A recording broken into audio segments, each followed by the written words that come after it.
Hey everyone, welcome back to my channel. आज हम discuss करेंगे पर्सनल सेलिंग के पूरे कॉन्सेप्ट के बारे में। हमारी जो सीरीज़ चल रही है ऑलरेडी मार्केटिंग की बहुत सारे वीडियोस कवर हो चुके हैं। अगर आप चैनल पर नए हैं तो आप बिजनेस स्टडीज़ के नाम से प्लेलिस्ट है, वहाँ जाकर चेक कर सकते हैं। Apart from that description box में भी एक लिंक गिवन है मार्केटिंग मैनेजमेंट के नाम से, आप वहाँ जाकर सारे वीडियोज़ देख सकते हैं। सो इन दिस वीडियो, आज के इस वीडियो में हम पर्सनल सेलिंग से रिलेटेड सारी चीज़ें पढ़ लेंगे। Features, importance and everything about personal selling, which is a very important part of marketing management. So let's start. सबसे पहले एज यूजुअल हम आ जाते हैं पर्सनल सेलिंग के बेसिक कॉन्सेप्ट के ऊपर। इसका मेन मतलब क्या होता है? Personal selling involves oral presentation of message in the form of conversation with one or more prospective customers for the purpose of making sales. देखिए, पर्सनल सेलिंग का सीधा कॉन्सेप्ट जो है उसका मतलब सीधा ये होता है, जब कभी भी हम सामान किसी दुकान पर जाकर या जब कभी कोई सेल्समैन हमारे घर पर आकर डायरेक्टली सामान बेचे, वो होती है पर्सनल सेलिंग। क्योंकि देखिए, it is an oral presentation. ये आपने देखा, वर्बली हम प्रोडक्ट के बारे में चीज़ों को समझते हैं, वो हमें समझाता है।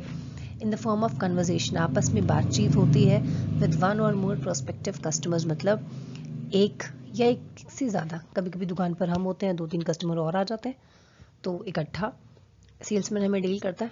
वो है पर्सनल सेलिंग। जब दो इंसान आपस में इंटरेक्ट करें, एक होगा बायर और एक होगा सेलर, और ये इंटरेक्शन की हो रही है, ये इंटरेक्शन हो रही है for the purpose of making sale. उसको सामान बेचना है एंड हमें सामान खरीदना है। It is a personal form of communication.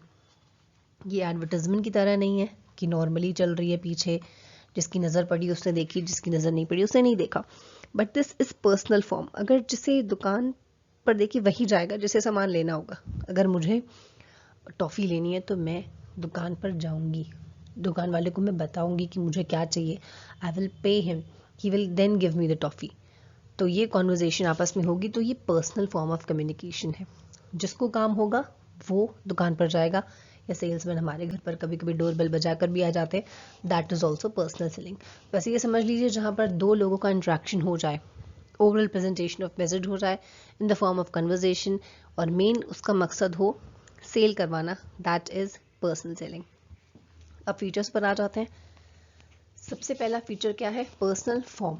ये एक तो पर्सनल रहेगा क्योंकि यहाँ पर direct face to face contact होता है between the buyer and seller. जब कभी हम टीवी पर, न्यूज़पेपर पर, रेडियो पर जब कभी हम ऐड सुनते हैं, देखते हैं, पढ़ते हैं, तो वो सबके लिए है। जिसने न्यूज़पेपर देख लिया उसके लिए है, जो टीवी के सामने बैठा है ऐड उसने देख लिया उसके लिए है। लेकिन ये फेस टू फेस आपसे पर्सनली आके बताना नहीं है। पर्सनली तब होगा जब आप किसी दुकान पर जाओगे, जब आप किसी से बात करोगे, तो दिस इज़ वेरी पर्सनल। आपस में face to face direct contact होता है। Second is development of relationship. यहाँ पर रिलेशनशिप टेक्स प्लेस। कभी कभी आपने देखा होगा ना, जब कभी हम किसी दुकान पर बार बार जाने लग जाते हैं तो हमारी दोस्ती सी हो जाती है। तो वो हमारा अंकल हो जाता है, अरे बेटा बड़े दिन से आई नहीं, और घर पे सब ठीक? हाँ जी सब ठीक। तो ये वाला जो रिलेशन है ये मेंटेन होने लग जाता है।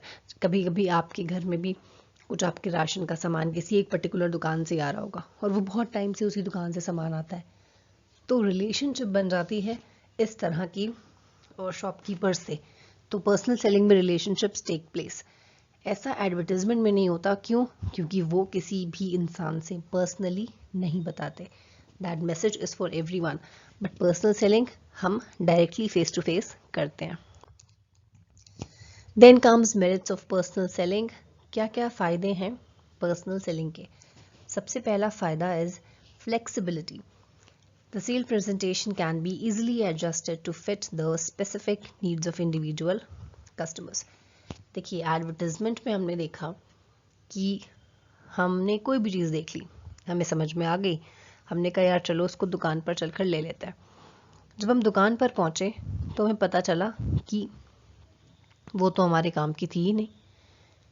तो कभी कभी ऐसा होता है कि हम एडवर्टाइजमेंट में जो चीज़ें देखते हैं उतना अच्छे से एक्सप्लेनेशन किसी प्रोडक्ट का नहीं होता जितना अच्छे से एक्सप्लेनेशन आपको एक सेल्समैन करता है।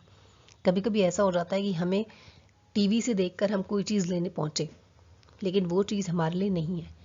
फिर क्या होता है? फिर वो सेल्समैन हमें उसका कुछ दूसरा दिखाता है, कुछ दूसरा यूज़ दिखाता है, तो हमें समझ में आता है अच्छा ये ऐसे चलेगा, जो चीज़ हमें एडवर्टाइजमेंट में समझ में नहीं आई थी।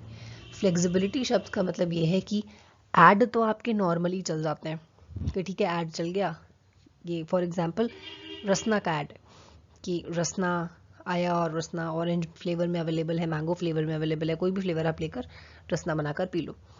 लेकिन उस रसना में और कौन कौन से फीचर्स हैं, फ्रूट फ्लेवर भी एक आता है, एक मिक्स फ्रूट भी आता है, कभी कभी एक पे एक फ्री ऑफर चल जाता है, कभी कभी आपको उस रसना के पैकेट के साथ डब्बा भी फ्री मिलता है। तो ये एक छोटी छोटी डिटेल्स हमें जो है एडवर्टाइजमेंट पे नहीं दिखेंगी। एडवर्टाइजमेंट पे सिर्फ हमें Rasna and Rasna is available in 2 flavours this and that, बस केवल इतना। उसके अलावा रसना में और क्या क्या चेंजेस हो रहे हैं और कौन कौन से एडिशनल वो लेकर आ रहे हैं टेस्ट में। एक मिक्स फ्रूट टेस्ट आया, एक टैंगी ऑरेंज करके आया, एक लेमन टेस्ट आया। तो वो सारी चीज़ें छोटी से छोटी डिटेल का आपको एडवर्टाइजमेंट नहीं दिखाया जा सकता। उस केस में personal selling plays very important role. यहाँ पर वो मैसेज आपके अकॉर्डिंग ट्विस्ट कर देते हैं, ठीक है, चीज़ें आपके अकॉर्डिंग प्रेजेंट कर देते हैं। जैसे हम कोई भी चीज़ लेने का रेड कलर में नहीं मिली तो मे बी वो अपने वेयर हाउस से मंगवा के हमें तब दे दे, तो वो फ्लेक्सिबल है, आपके हिसाब से आपकी विश के हिसाब से कन्वर्ट हो जाएगा। Next is direct feedback. कभी कभी हम डायरेक्टली भी बोलकर आ जाते हैं कि हमें लेना है कि नहीं लेना, ठीक है। अगर हम कभी किसी दुकान पर गए, हमें चीज़ें समझ में नहीं आई तो हम क्या बोलेंगे, ठीक है भैया हम बाद में आते हैं। लेकिन रियलिटी में ऐसा नहीं होना चाहिए, हमें क्लियर बोल देना चाहिए कि हाँ लेकिन हमें समझ में नहीं आया, लेना है कि नहीं लेना, ये क्लियर हो जाता है टू द शॉपकीपर जब कभी पर्सनल सेलिंग होती है। लेकिन एडवर्टाइजमेंट में ऐसा कुछ भी क्लियर नहीं होता, हम सिर्फ एडवर्टाइजमेंट देख लेते हैं या फिर सुन लेते हैं। Third one is minimum wastage. यहाँ पर वेस्टेज ऑफ एफर्ट बिल्कुल नहीं होता, क्योंकि हम केवल उन्हीं कस्टमर्स को टारगेट बनाते हैं जिन्हें सच में कुछ खरीदना है। दुकान पे देखिए वही इंसान जाएगा जिसे सच में शॉपिंग करनी है, जिसे सच में कुछ इंटरेस्ट है। तो जैसे कि एडवर्टाइजमेंट वो हर एक इंसान के लिए, चाहे अगर टीवी में बाइक्स की एडवर्टाइजमेंट आ रही है तो हर एक इंसान, चाहे वो बच्चा हो, चाहे वो लड़की हो, चाहे वो लड़का हो, चाहे वो कोई बुजुर्ग हो, 60 ईयर से ज़्यादा हो, 60 ईयर से कम हो, टीनेजर हो, everyone will look at it, क्योंकि वो न्यूज़पेपर में प्रिंट है, ठीक है। उस केस में सेलेक्टिव नहीं हो सकता एडवर्टाइजर। लेकिन पर्सनल सेलिंग के केस में बाइक्स लेने अगर कोई जाएगा तो वो ज़्यादातर लड़के ही जाएंगे, आपको 60+ नहीं दिखेगा वहाँ पे, कोई बच्चा नहीं दिखेगा, कोई लड़की ज़्यादा नहीं दिखेगी। उस केस में फिर हम लिमिटेड ही हो जाते हैं। तो यहाँ पर केवल वही लोग जाएंगे जिन्हें एक्चुअली मार्केट में कुछ काम है। Then comes some importance of personal selling. कुछ इम्पोर्टेंट भी है इसका। सबसे पहला है इम्पोर्टेंस टू बिजनेसमैन। बिजनेसमैन के लिए क्या फ़ायदा होता है पर्सनल सेलिंग से। First one is effective promotional tool. Personal selling बड़ी ही इफेक्टिव प्रमोशनल टूल होती है जो हेल्प करती है हमारे सेल्समैन के थ्रू बिजनेसमैन को। सेल्समैन अपनी कुछ पावर से, अपनी कुछ कन्विंसिंग पावर से, अपनी कुछ इन्फ्लुएंसिंग पावर से कंज्यूमर को किस तरह से मोल्ड कर दे कि कंज्यूमर आपका सामान खरीद ले। तो ये बड़ा ही इफेक्टिव प्रमोशनल टूल है और ये हर उस सेल्समैन के ऊपर इम्प्लाई होता है जो इंसान सेल्स करता है, क्योंकि मैन्युफैक्चरर या बिजनेसमैन सिंपली प्रोडक्शन करते हैं, पीछे हट जाते हैं। सामान को खरीदना है, कैसे उसके बारे में बताना है, कैसे कस्टमर को कन्विंस करना है, सारी क्वालिटीज़ सिर्फ और सिर्फ एक सेल्समैन के अंदर होती है। So personal selling is very very effective promotional tool और सेल्समैन के बिना आपकी कोई भी पर्सनल सेलिंग पॉसिबल नहीं है। Next is flexible tool. It is the same point. Consumer आपको फ्लेक्सिबिलिटी कंज्यूमर को फ्लेक्सिबिलिटी प्रोवाइड करवा देता है हमारा सेल्समैन। जैसे फॉर एग्जांपल अगर हम कोई ड्रेस लेने गए, ठीक है, हम अपनी ड्रेस जब हम ले रहे हैं तो उसका दुपट्टा सपोज हमें नहीं अच्छा लग रहा, तो आपको सेल्समैन क्या बोलेगा, हम इसको कस्टमाइज करवा देंगे, हम इसको चेंज करवा देंगे, आपको ऐसे नहीं समझ में आ रहा तो इसमें ऐसे लगवा देंगे। तो आपको प्रोडक्ट दिखाने के साथ साथ उसके साथ ये ऑप्शन भी अवेलेबल है कि वो आपके हिसाब से फ्लेक्सिबल हो जाएगा। आपको ऐसा नहीं चाहिए तो आपको ऐसा ले लो, ये कलर नहीं चाहिए तो आप ये कलर ले लो, ऑप्शंस आर अवेलेबल। तो इस केस में बड़ा ही फ्लेक्सिबल है और बड़ी इजीली चेंज हो जाता है। Third importance is customer attention.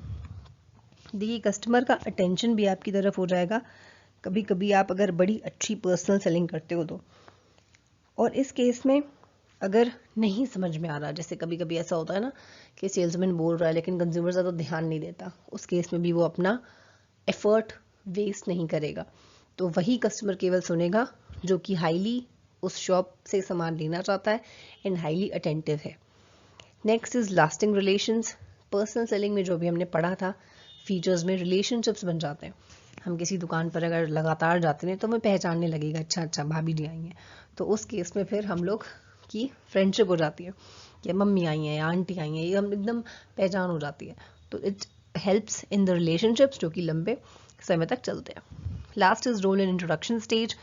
अगर कभी नया प्रोडक्ट लॉन्च हो रहा है, something very new in the market, तो उस प्रोडक्ट को यूज़ कैसे करना है, उसका यूजेज पूरा डेमोन्स्ट्रेशन, ये हमें आपके टीवी पर ऐड उतना लंबा नहीं दिखाया जाएगा। तो उसके लिए हम क्या रखते हैं, इसके लिए हम सेल्समैन को रख लेते हैं।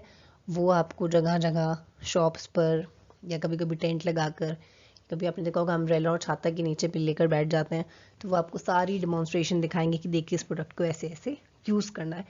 तो it is very very helpful in the introductory stage.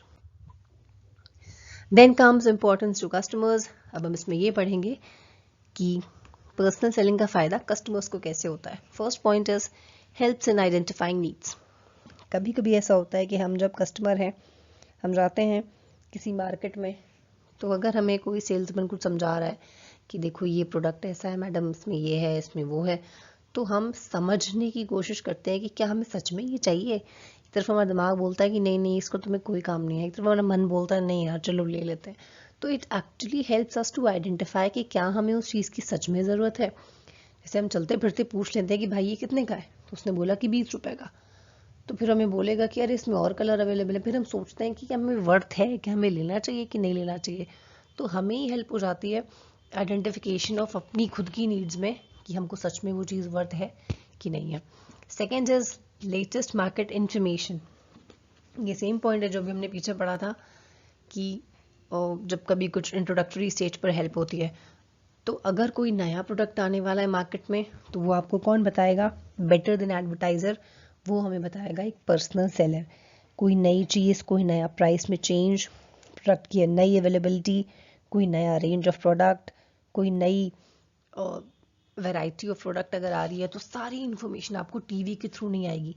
ठीक है, अब जैसे अगर मैगी के, आपको मैगी नॉर्मल मैगी दिखती होगी, जब कभी टीवी पर ऐड आता है मैगी मैगी मैगी, तो वो आपको नॉर्मल ऐड दिखता होगा। लेकिन जब आप कभी मार्केट जाओ ना, तो आपको मैगी के 50 फ्लेवर दिखेंगे। उसमें आटा मैगी, उसमें कॉर्न मैगी, उसमें पार्टी पैक, उसमें ये वो 1000 तरह की आपको वैरायटी मिलेगी। तो एक एक वैरायटी टीवी पर दिखाना इज़ नॉट पॉसिबल।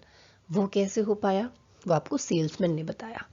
ठीक है, आपको सेल्समैन बताएगा कि हाँ ठीक है, यहाँ पर कॉर्न मैगी है, यहाँ पर आटा मैगी है, यहाँ पे मटर मैगी है, एवरीथिंग एवरीथिंग। तो इस केस में आपके लिए बड़ा इंपॉर्टेंट हो जाता है salesman. Third is induces customer. इसका मतलब ये है इंड्यूसेस का, कस्टमर को कन्विंस करना। कस्टमर को कन्विंस करना पूरी की पूरी जिम्मेदारी आपके सेल्समैन की होती है। प्रोड्यूसर का सिर्फ काम होता है प्रोडक्ट बनाकर मार्केट में भेज देना, लेकिन उसकी पूरी जिम्मेदारी निभाना, उसको बेचना, उसमें से पैसे जनरेट करना, पूरा का पूरा काम करता है एक salesman, which is very very important task. इसीलिए प्रोडक्ट भी बनाया जाता है। Next is importance to society. इसमें सबसे पहला इंपॉर्टेंस है कन्वर्स लेटेस्ट डिमांड। इस पॉइंट का मतलब ये है कि पर्सनल सेलिंग हमारी डिमांड को इफेक्टिव डिमांड में कन्वर्ट करती है। इफेक्टिव डिमांड ज़रूर आपने इकोनॉमिक्स में पढ़ा होगा। इसका मतलब ये है कि ये एक ऐसी एक्टिविटी है जो, डिमांड तो देखिए हम सब करते हैं कि हमें ये लेना है, वो लेना है, जो भी चीज़ें मिलनी, लेकिन इफेक्टिव डिमांड तब होती है जब आपके पास परचेजिंग पावर हो enough at particular time, at particular price. तो हम इफेक्टिव डिमांड में तभी कन्वर्ट कर पाएंगे जब हमें कोई अच्छे से कन्विंस करे। तो कन्विंस कौन करता है, एक सेल्समैन। तो सेल्समैन ही आपको पूरी तरीके से कन्विंस पर्सुएट करेगा प्रोडक्ट को परचेज करने के लिए। Next is employment opportunities. Personal selling के थ्रू हम बहुत सारे सेल्समैन को जॉब्स देते हैं। एक बिजनेसमैन बहुत सारे सेल्समैन को जॉब देता है, जिससे देश में एम्प्लॉयमेंट अपॉर्चुनिटीज़ जनरेट होती हैं। Next is mobility of salesman. इस पॉइंट का मतलब ये है कि कभी कभी लोग, अगर कोई बहुत बड़ी बड़ी कंपनीज हैं, आपने सुना होगा बहुत बड़ी बड़ी कंपनीज हैं, तो वो अपने सेल्समैन को या अपने प्रोडक्ट को अगर उनको दूर दूर भी भेजना होता है, तो वो इवन दूसरे शहरों में भी भेजते हैं अपने सेल्समैन को। अगर मुंबई की कंपनी है तो हो सकता है वो अपने प्रोडक्ट के साथ अपने सेल्समैन को दिल्ली भेज दें, तो दूर दूर भी भेजा जाता है, तो मोबिलिटी ऑफ सेल्समैन बढ़ती है। मोबिलिटी मतलब movement. Then comes okay, so this is it for today. I hope आपको आज के इस वीडियो में पर्सनल सेलिंग की सारी बातें समझ में आ गई होंगी। फॉर एनी अपडेट आप चैनल के साथ जुड़े रहें, और एक बार डिस्क्रिप्शन बॉक्स में जा सकते हैं, किसी भी लिंक को क्लिक करके आप वीडियो देख सकते हैं। अपने मन की बहुत सारी वीडियोस अवेलेबल हैं। Please visit channel once. Thank you everyone again.